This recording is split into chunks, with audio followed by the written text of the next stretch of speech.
You have to truly believe in the magic. What's up, Magic fans? Welcome to Orlando Magic UK's weekly podcast, Penny for Your Thoughts. Today is the 7th of July, although this will probably be going out on the 8th. And I'm joined by Mr. Mikey Clark. How are we, sir? I'm doing well, mate. That was a very enthusiastic opening to the pod tonight. Always, mate, always. Love jumping on the podcast with you. It's been a long 2 weeks, really. I mean, we were going to record an episode last week, weren't we? And then we were basically sitting on it. If you're regular listeners to the show, then you know that we normally record on a Friday, and we were waiting for free agency to sort of get underway before we recorded an episode, and then it just didn't quite work with our schedules. So here we are. That's it. So we got a lot to get through today. But before I get into that, mate, I want to know how the father's race went in Lily's sports day. I wouldn't know. I didn't do it. Oh, you didn't do it? Oh, I didn't mate. I was up against it time-wise. I had to dash out of work to go to sports day, and then make a quick dash out as soon as Dad's race was announced. Yeah. So, not this year. Did Beck participate in the mother's race? She did. She finished second. Oh, fair play. Fair play. She finished second. Bless her. Oh, good stuff. Good stuff. Right. Well, let's have a quick chat about what we're going to look at today. So obviously we're going to talk about free agency and look at what the Magic did and some moves also made in the league. But before we get into that, we're hosting our first ever Orlando Magic UK meetup. That is next Saturday, the 15th of July in Mansfield. So if you do fancy coming to meet us, or just please shoot us a message and we'll let you know all the meetup details. But essentially, it's going to be a few beers. If you want to get some shots up down a local court, we can do that. And it'll be followed by a curry and more beers. And we just look forward to seeing everyone, don't we, mate?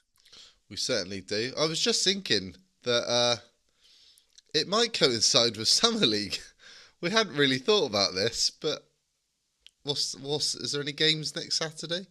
Well, they start tomorrow, don't they? So first game next Saturday starts at 2:30 Eastern time, so 7:30 for us. So we'll have to have a word with the Curry House to see if they can. We'll see. We'll see. Put it on. So yeah, watch this space. Right, so obviously since we've last recorded, the Magic have made a plethora of moves. So Jett Howard and Anthony Black have been signed to multi-year rookie contracts with the team, and they're currently getting ready to join the Summer League team, who open up tomorrow. Goga Bitadze's team option was picked up and will be returning to the Magic next season. At the same time, Admiral Schofield and Michael Carter-Williams' team options were declined, and they leave the Magic roster. Any surprises there, Mikey? You happy with those moves? Yeah, I think so. I think actually Bitadze's deal being announced fairly early was the one that was surprising, and bringing Mo Wagner back a little bit later. But no, I think it was all kind of what we expected. I think it's what we all really hoped. We said, didn't we, that we don't need to push things forward like the Houston Rockets have done and then put yourselves in a corner where if it doesn't work out, you can't get out of it. I mean, yeah, I think the Magic like their continuity, and I think we're all happy with the moves. How about you? Yeah, absolutely agree. And ultimately, we're still going to have a lot of flexibility for a better crop of free agents next season. Like you mentioned, the Rockets, the Lakers, a lot of those teams have spent a lot of money this off-season, which will probably hamper them in seasons to come. So having that flexibility is obviously key. So let's just run it back with... The only thing I would have liked to see, and I mean, we're going to get into this in a minute, was a better backup centre, but we'll talk about that in a minute. We will, mate. Next, the King, Markelle Fultz's 17 million team option was picked up, to my delight, and I'm sure a lot of others.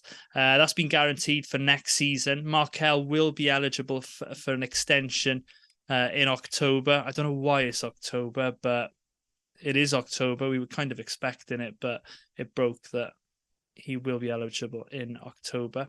Gary Harris's 13 million team option was also guaranteed, and he'll also be returning for next season. No-brainers, these, Mikey? Mm-hmm. Yep, and I fully expect Fultz to get an extension, as he should.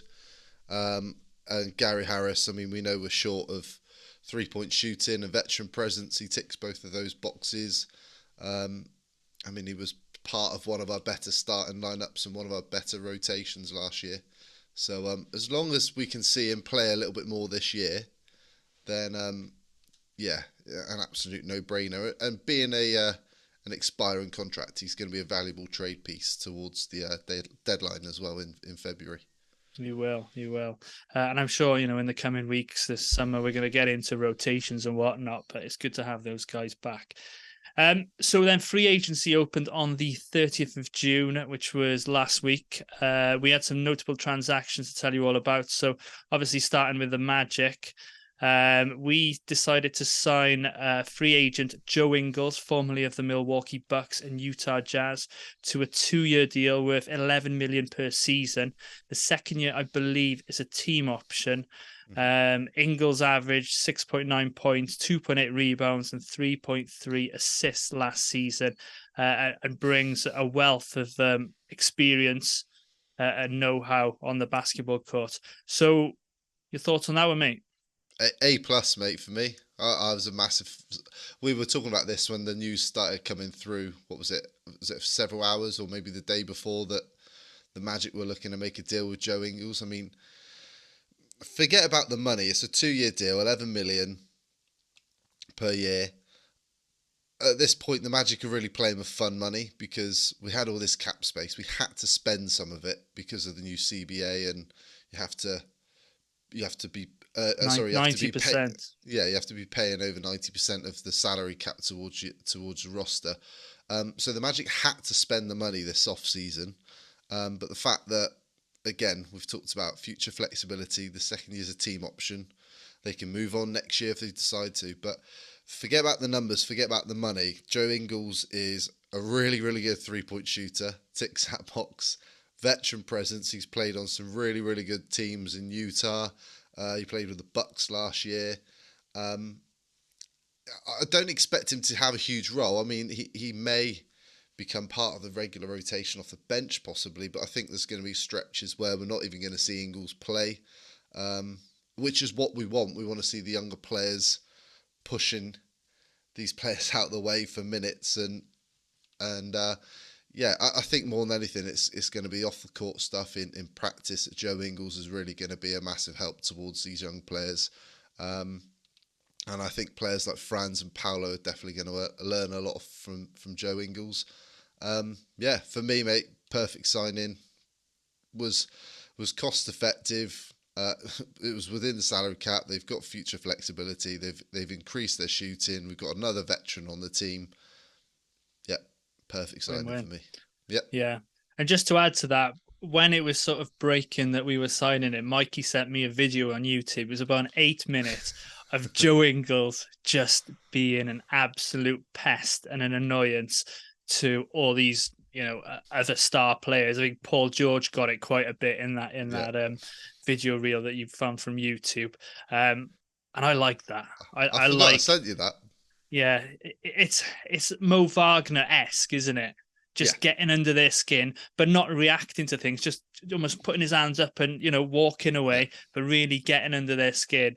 And I like that when they play for us. If they don't play for us, then, it's that Robbie Savage. Him. I didn't like him. No, you hated him. Don't give me the don't like. You hated Joe Ingles. He was on your list of one of those, top 5 players in the league that you hated? Top 10. Teams? He was top 10, yeah. Just because of purely because of that. Yeah. Just annoying. So, but he's the sort of player that you want on your team, for sure. Yeah, Robbie Savage. For our English listeners who will understand that one. Obviously, he did wear number 2, mate. We've got Caleb Houston wearing number 2 now. Do you see Caleb giving up his number?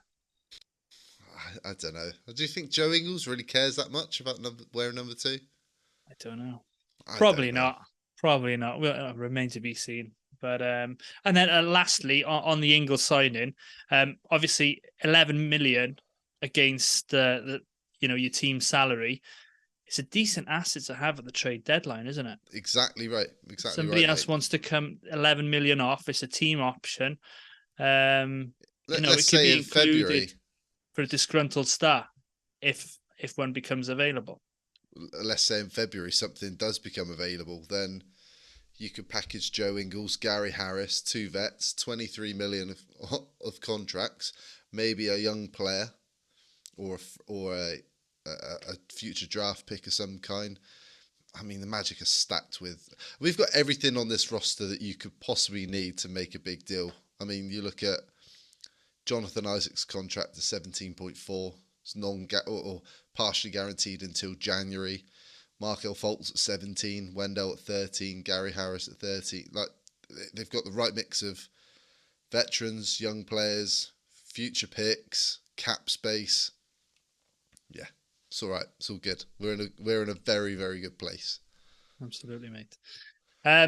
So secondly, the Magic announced that free agent guard Mo Wagner is returning on a 2-year, 16 million deal, according to his agent Jason Glushan. Wagner obviously be part of the center rotation with Bitadze and Wendell Carter Jr. Averaged 10.5 points and 4.5 rebounds last year. I mean, again, it's another workable contract.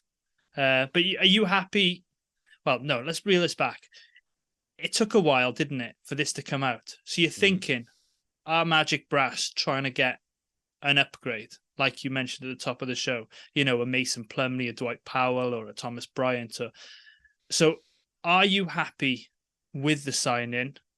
And that timeline kind of instigates that they were trying something else. Do you agree? Well, if you think about the Bol Bol situation where his date was moved back, where the Magic could waive him with his deal non-guaranteed, you had that happen first.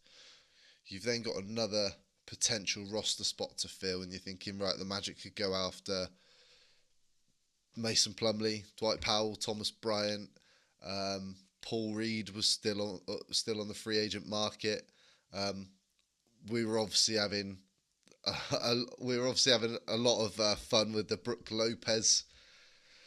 I wouldn't even call it links. It was just what we wanted as fans. We wanted Brook Lopez in Orlando just because, again, he would fill another big role for this team. But it didn't happen. Mo was coming back. We all said before free agency started and probably before the draft, I think, that if you had a choice between Bitadze or Mo Wagner, we'd all lean towards Mo for several reasons. One, because he's an irritant. Two, because he's got his brother playing on the team and you want to keep him happy. And three, he's really likeable. But let's be honest, there was times where Bitadze actually outplayed Mo Wagner during the last phase of the season. So, yeah, I'm not surprised they're both back. I think there's just some questions there that, again, if Wendell misses a chunk of playing time this year, then you're relying on 2, let's call it third string centres to be your backup, which if Jonathan Isaac's healthy, that changes things a little bit, because you could see him play some spots at the 5, and you've got that shot blocking ability that JI brings. But I don't think any of us are leaning on that expectation at this point. So, again, the Magic needed to spend some money. They've done it. They've rewarded Mo Wagner. Bit of loyalty, which this front office continues to show to players and free agents.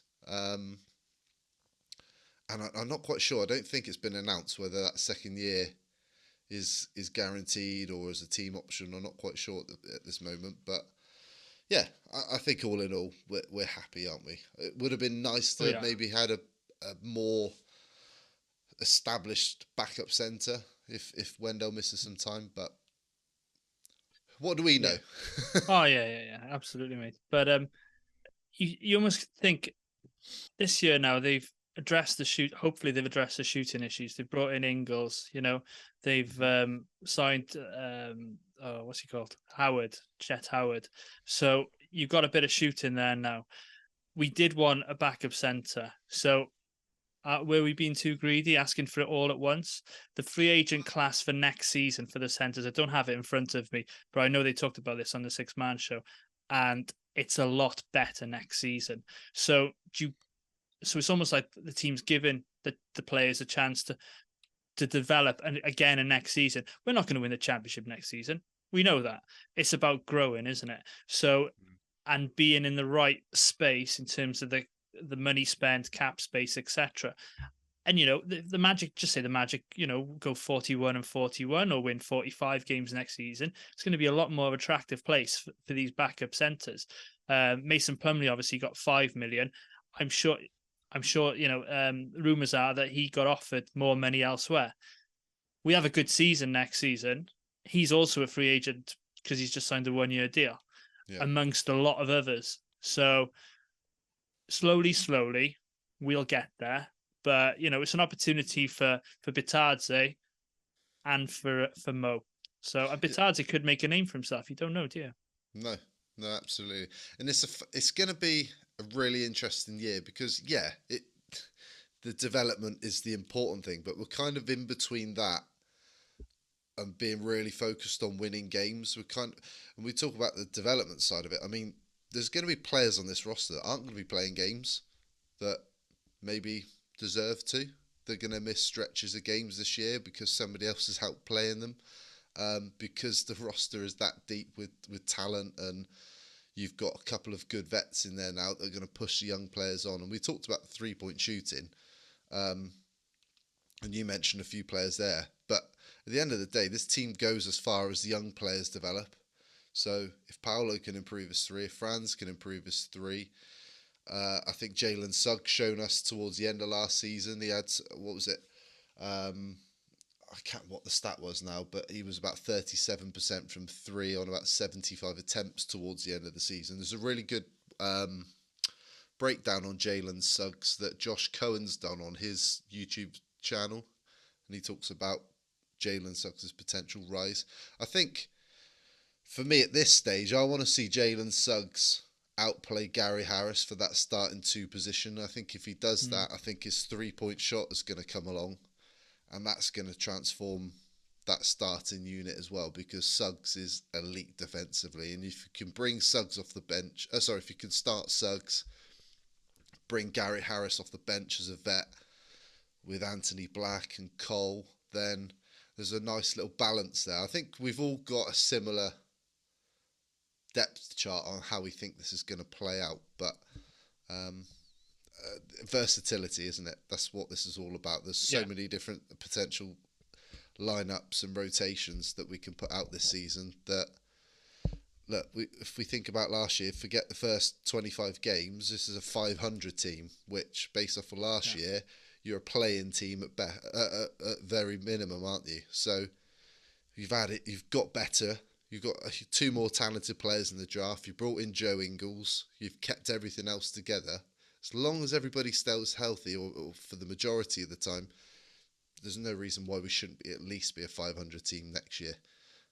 No. We'll see. Yeah, you're right. You're right. And then, positionless basketball, it seems to be the future, doesn't it? But just one point you just mentioned there, obviously Bol Bol waived after the deadline for the extension for next season. Were you surprised at that? I won't lie, I was quite surprised at that. I thought $2 million for Bol Bol, coming off the bench, but obviously shows you, they're very, they think we've got a lot of talent. Well, as soon as that Mo Wagner deal was done, it was hard to see Bol coming back. I think the surprising thing, more than Bol being cut, was how early they made that decision, because they could have done this in October. They could have gone to training camp and cut him just before the season, but perhaps they see that maybe there's an opportunity on another team where they think he can go and get more playing time and he can develop his game somewhere else. Maybe he comes back as a 2-way player. Well, I'd like that. I'd be surprised. I think there's going to be somewhere on a roster in the NBA that Bol's going to get an opportunity, but I wouldn't be surprised if the Magic say, look, we want to keep you within the system. We want you to come back. We talked about this the other night, G, about, let's say we get a load of injuries. You bring Bol Bol up from the G League. You've got no problem playing Bol Bol for a few minutes here and there because we've already seen what he's capable of doing. We'll see. I like Bol. I think we all really like Bol. He seems like a really, really decent bloke. He just needs playing time. And to be honest, he's just got squeezed out of this roster. And I think it was really hit between him and Chuma. But it doesn't really make sense cutting Chuma unless there's a trade on the table to make room for Bol. So it is what it is. But we're talking about players at the end of the roster now that, let's be honest, don't have that much impact. And Bol certainly didn't have a huge amount of impact on wins last year. We were better with him out of the rotation. So, hopefully gets a better opportunity somewhere else. Yeah. So obviously, amongst all that Magic free agency, there was a lot of activity throughout the NBA. I've just picked up on a few deals here, so I'll just reel them off and I'll just try and get Mikey's opinion then at the end. So Fred VanVleet signed a 3-year, $128.5 million contract. Oh my God, with the Houston Rockets. So essentially that's over $42 million per season. I think the last year is a team option. The Rockets then went and signed Dylan Brooks, previously with the Memphis Grizzlies, to a 4-year, $80 million contract. Jeremy Grant got paid 5 years, $160 million contract with the Portland Trail Blazers. And then, spoiler alert, Dame said that he wanted out straight after. It was the day after. So that's still ongoing. Kyrie Irving signed a 3-year, $126 million contract with the Dallas Mavericks, which averages out about $42 million per season. Kyle Kuzma signed a 4-year, $102 million contract with the Washington Wizards, who seem to be, I'm looking at what people are saying, right at the bottom of the league for the predictions next season. That's good to see Kyle down there at the bottom. And then lastly, Max Strus, formerly of the Miami Heat, agreed a 4-year, $63 million. And this was a sign and trade to join the Cleveland Cavaliers. So, Mikey, any of these moves that raise an eyebrow to you? Some overpays? Maybe? All of them. All of them. I mean, Fred VanVleet as a player, we talked about him throughout the season with various links with the Magic in free agency. I think Fred would help this team, but I don't think we ever really thought that was a viable option, and didn't make a huge amount of sense knowing he was going to get paid. I mean, $42 million a season for a player that shot 39% field goal percentage last year.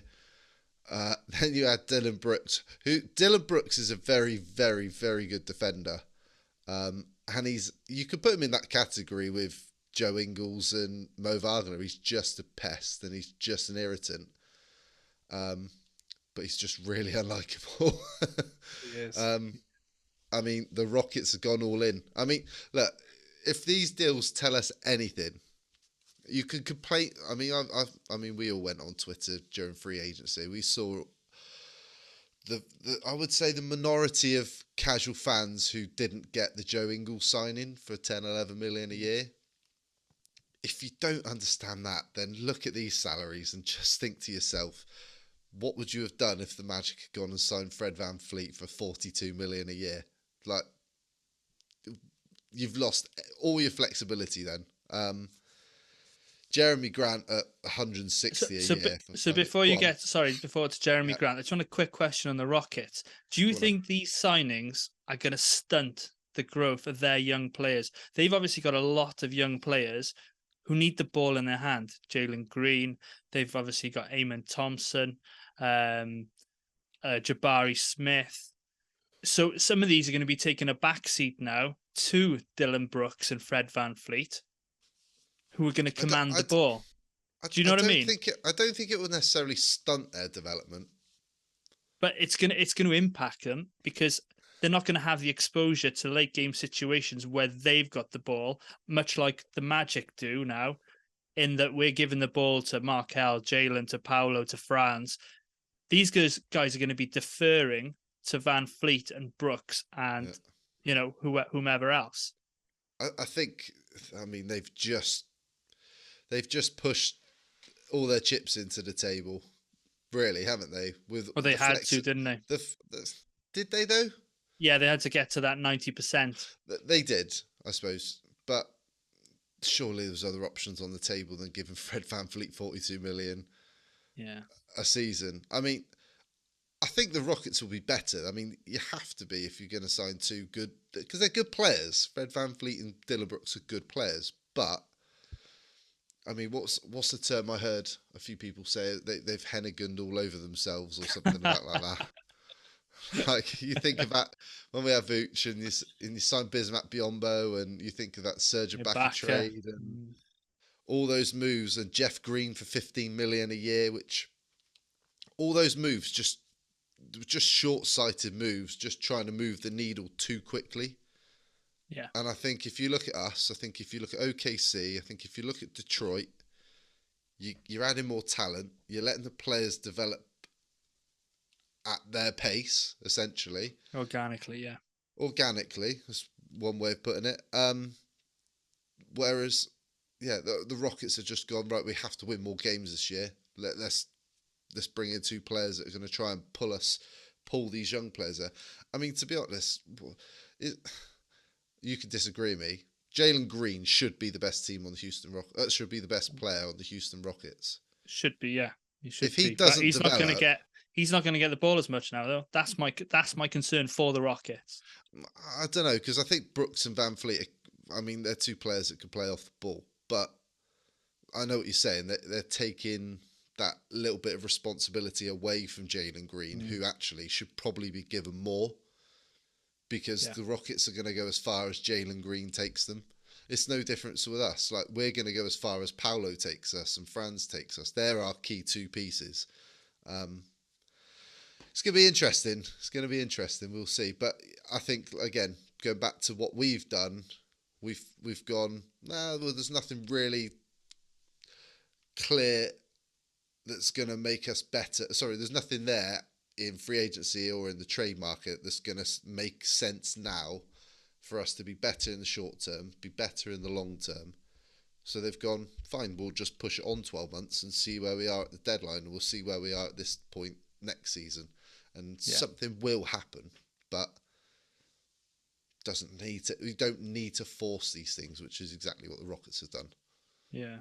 So Jeremy Grant, obviously, you just starting, you were getting going there, mate. And the Lillard situation. Mm-hmm. How do you see that panning out now? Please don't let him go to the Miami Heat of all the teams he could go to. Anyone but, isn't it? It doesn't look great. They knew they had to sign Jeremy Grant to have a chance of saying to Dame, look, we want you to stay. And Dame's turned around and gone, well, okay, I'm leaving anyway. I want to go out. I want to go elsewhere. We'll see. We'll see what happens with that situation, because there's no rush for Portland to actually make a deal. He's under contract for another, 3 years? So, well, that's what he chose. He chose money over flexibility in deciding where he wanted to play. And all of a sudden now, he's thought, okay, Portland aren't putting the players around me, and they're probably not. But for the Blazer franchise, drafting Scoot Henderson was probably the best move in the long-term future of the Portland Trail Blazers. It gives them somebody to build around. How often do you get the third overall pick and pick probably a top 2/3 talent from the draft class? So, it is what it is. But like you say, what do you think's going to be the best return for him? It sounds like they're going to be squeezed to take this Miami offer, which I hate. Who is it? I don't see why they shouldn't. I know. I'd make an example of him. I'd sit him down, I'd fine him until it's got to be the best thing for the Portland Trail Blazers. He signed the deal with them, so it's on them to decide how to face it. It's like the situation we had with Dwight Howard, really, isn't it? Back in 2011, the Dwight Mayor and all that, and it wasn't nice. But the difference here, I think, is the Portland Trailblazers aren't in the running to win the Western Conference when the Magic were, in that top 4 sort of conversation. Why does Dwight want to move? And obviously, bright lights weren't so bright, were they, mate? The only difference is Dame's got longer on his deal. That's the real difference here. There's that, yeah. I mean, for me, if I'm Portland, I'm trying to get Tyrese Maxey. We spoke about this the other night. Go and get Tyrese Maxey as part of a deal. Send him to Philly, and then you're essentially restarting. You're rebuilding with Scoot Henderson, Tyrese Maxey, Shaden Sharp as your front court. You've got Yusuf Nurkic. You've just signed Jeremy Grant. You've got 2 good veteran players to surround the younger players with. That's Anthony a pretty good Simons. Anthony Simons as well. That's a pretty good place to start for trading your best player, and you might get some draft picks or other compensation out of it. But yeah, if Portland shouldn't be in a rush to just go and take whatever Miami think they can offer him, because I'm sorry, Tyler Hero is not going to do it. Oh my god. What about you? Is there any of the others that you're a bit surprised with, or? No, I think Kyrie Irving was kind of pushed into, it's Dallas or bust, really, wasn't it? And then, I mean, Washington, having made that Kristaps Porzingis trade, they've almost shipping Bradley Beal out. They've almost waved the white flag already. So signing a guy like Kuzma who can get you, 20, I can't remember what his stats are, but he's a decent player who can fill it up if he wants to. They're obviously restarting again, so it'd be nice to get 4 W's against the Wizards next season with some ease, hopefully. Max Strus going to the Cavaliers. Glad to see him leave Miami. As I was glad to see, it was a Gabe Vincent leave to go to the other team Lakers. We don't like. Yeah, so that finals team. The Lakers have won free agency, haven't they? I think they've already won the title for next season. They lost Mo Bamba, the next Shaquille O'Neal. Oh, it's so funny watching ESPN put all that out there, the last 2 centers the Lakers got from the Magic were Dwight Howard and Shaquille O'Neal, and they brought them a championship, and then Mo Bamba goes there. Literally doesn't play a minute in the playoffs, and he's gone to Philadelphia now to play with his buddy Joel Embiid. So good luck to Mo. Good luck to Mo. I quite liked Mo, but not when he was wearing yellow. So, no, but all in all, mate, we've kept our flexibility. These teams have, just blown their load on all these players, haven't they? So let's wait till next season when there's a better crop of free agents. And I think there's too much emphasis. Like, I know we talk about it because it's fun to talk about, but like everybody seems so keen on bringing in the next shiny young piece, the next big superstar. I mean, Luka Doncic's name's come up in stuff that we've talked about before. Like, right now, would you want Luka Doncic playing next to Paolo and Franz? I'm quite happy with what we got, but I'd like, he's a star player.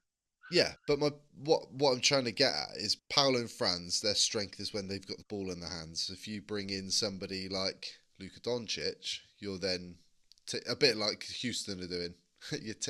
But on a bigger scale, you're taking that responsibility away from 2 players you want to elevate your franchise.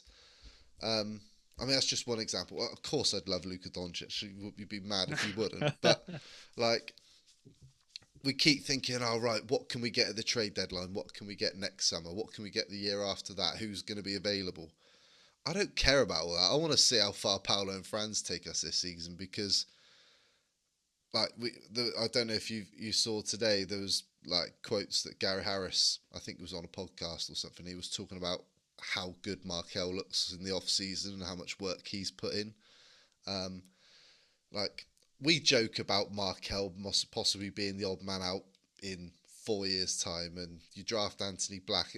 No, but we're joking about it. Like, I partly do it just to throw you a line so you can bite occasionally. But this team is better with Markel Fultz on the floor. That's period. Well, let's see how far this group can take us next season, because this group is better than last year. And if they're healthy, then watch out, because there was a lot of talk about, like, last year was the first year for quite some time that a lot of media was starting to wake up and see what we're starting to build. And we've just strengthened that foundation again this summer. So let's not just calm down on like the free agents and who's available, because to me, we've got what we need on this roster. You're just fine-tuning those pieces around it to make your team better and better. And look, we've done that. Let's see how far they can go, and maybe they'll push on. Maybe we can be a straight playoff team next year. We'll see, but... Yeah, no. So, moving on from free agency then to a bit of news that broke. I can't remember, it was just before it. Paolo Banchero, fresh from his trip to Italy, has chosen to play for Team USA at the FIBA World Cup in the Philippines this summer. I don't think there's much to say about this, is there, to be honest with you? USA with his birth country. So, I mean, I'm not going to lie. I'd play for Wales. You'd play for England. It is what it is, isn't it? It is. So, right. Other Magic news, specifically the front office. So Dylan Murphy has been named Osceola Magic head coach, having been an assistant on the Magic and been on the bench the last few years. Now, if you watch the Magic often and tune into the Bally Sports broadcast, you know, David and Jeff always make a point when it comes to the coaches' challenges. We're going to Dylan Murphy. And Dylan's there with his, he must have a laptop or a tablet or something, mustn't he? Just to do the challenges. And in fairness, he was very good at it. So good opportunity for Dylan, but disappointed, or how do you think? I just think it's the evolution of coaches in the NBA, isn't it? They reach a certain level and they push on. They want to develop their own profession. I just think it's great to see, because again, you could look at the players and say, oh, well, this player's developing. Well, the coaches are doing the same thing. If the coaches are getting better, then that's going to help the players as well. Yeah, it's a shame, but I think Coach Mosley's already got a solid enough coaching staff around him that everybody's very confident in. And Dylan's still going to be part of the Magic. I mean, he's going to have an important role for Osceola, because there might be a couple of players there that, well, there's going to be 2 or 3 players on a 2-way contract that he's going to have an influence in, and making that transition from the G League to the NBA that little bit smoother, because he's been there, he knows what it's like, he's been in and around Coach Mosley, he knows the system. Then yeah, I think it's a good thing for him for sure. So next, just to talk about John Hammond, Anthony Parker. So the Magic are promoting Anthony Parker to general manager, replacing longtime league executive John Hammond, who's decided to take a more senior advisory role. So it's good that John's still going to be around. So essentially, Parker's going to be working with Jeff Weltman, who's obviously the president of basketball operations, running the Magic's front office. Parker's done it all, to be honest, mate. You know, he's been an assistant GM at Lakeland. He was a player, first of all, a Magic scout, and now he comes full circle and becomes general manager. Mm-hmm. I mean, for me, I'm happy Hammond's staying within the organisation, and Parker, from what I gather, is, you know, highly sought after around the league. So promoting from within again, like we mentioned with Dylan Murphy, and locking him up. Happy with that?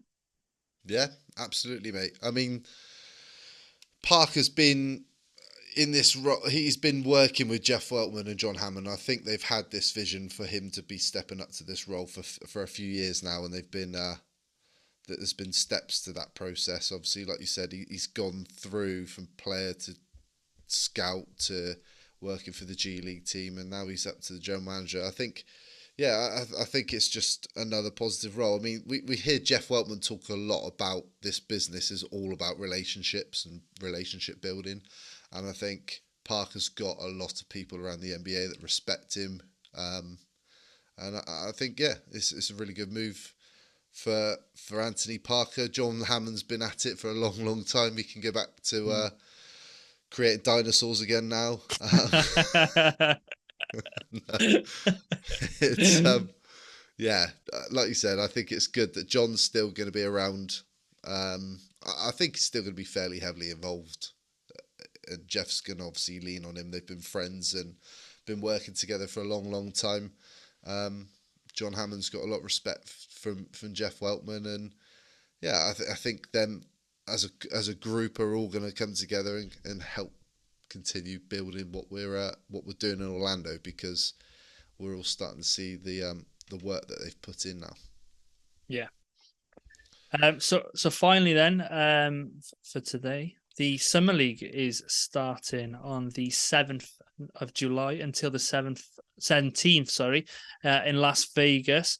So I'm not going to get into the games because we don't know what we're going to see. So let's just quickly talk about the Magic roster. So we're obviously going to see Anthony Black, Jett Howard, Caleb Houston feature as part, feature from the big league Magic team. Other notable names, obviously, Kevon Harris, who plays now for the Osceola Magic for the two-way contract. But we've got two others that I just wanted to pick up on, mate. DJ Wilson, obviously, he was a first-round draft pick. I think he's got a ring as well from his time with the Milwaukee Bucks. That's it. And then Kai Soto, apologies if I butchered his name, who's a 7'3" undrafted prospect from the Philippines. Thoughts of, other than the ones we're expecting to see, can any of these two make any noise to, turn the heads of the powers that be to maybe get a two-way contract, do you think? I think DJ Wilson certainly can. I think DJ Wilson is another Michigan guy, Now you're asking. Which obviously we like. Yeah, I think this summer league's gonna be interesting for us, because I think years gone by, like last year, I think we drafted Paolo. Paolo plays a couple of games, and that's the end of summer league, and then the interest drops away.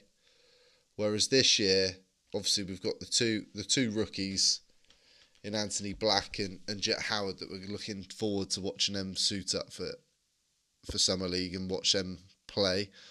Like I said, you got Kevon Harris, who's got the first two-way contract. To be honest, I want to sort of dive into a lot of the games, not just what the Magic are doing, because look, there's going to be players on all these rosters that are all fighting for spots, whether they're on the Magic roster now in Summer League, or whether they're on the Detroit Pistons or the Pacers, who we're going to be playing in the first couple of games. There's obviously some holes in this roster, or some needs that the Magic still need to fill. Shot blocking is obviously one of them. I think that's why everybody's so drawn to Kai Soto, sorry. Big player, big man, wingspan, shot blocking.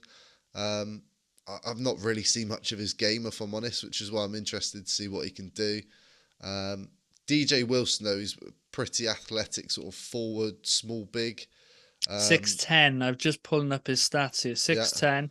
Obviously played, 4 or 5 seasons, 6 seasons in the NBA with career averages of 4.4 points and 2.5 rebounds, shooting 42% from the field, 32% from free. So, yeah, see what he can do, isn't it? How about you? Is there anybody you're looking for? No, you just mentioned it's obviously the main Magic guys. Obviously, we haven't seen Black or Jett yet, so it'd be nice to see them put some numbers up. But from the rest of the roster, you know what you're getting with Kevon Harris. It's obviously seeing if DJ Wilson and Soto can do something, because I think there's only 2 centers on that Magic roster for the Summer League, and Soto being one of them.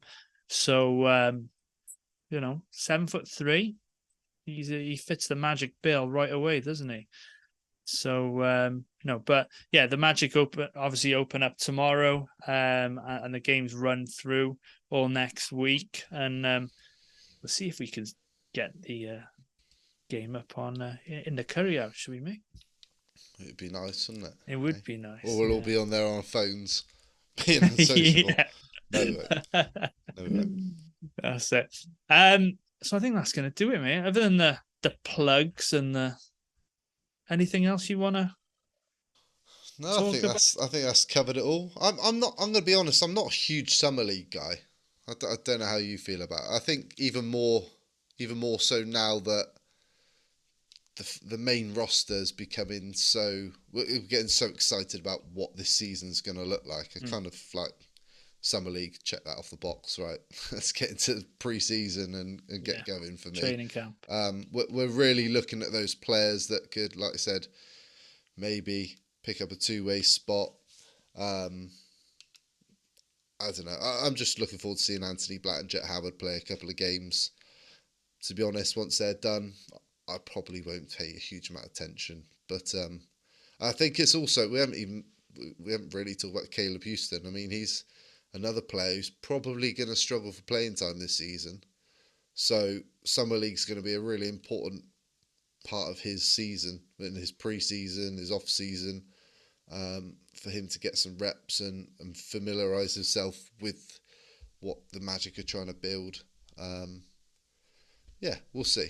We'll see what happens. Yeah, no, I'm in agreement with you there, mate. It's just about seeing the first round rookies, isn't it? Just to get a feel for their game against, people who are on the cusp of the NBA as opposed to just the college players, seeing what they can do. Like last year, watching Paolo, and then was it 1 or 2 games he played? I can't even remember.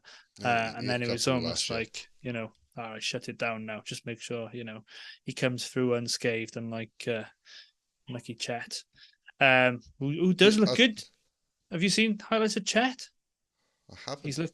You haven't. He's looking impressive. Yeah. So yeah. Check that out. So he's been eating sandwiches. He's put on a bit of weight, hasn't he? Eating magnums like you, mate. Hey, that's what you got to do. Absolutely. So please support today's episode. Visit Fanatics UK for our affiliate, which could be found in our affiliate link in the description. You can get the best sports jerseys, merchandise, fan apparel, including the NBA, MLB, and also Premier League jerseys. I know Mikey's probably eyeing up that Liverpool shirt for next season.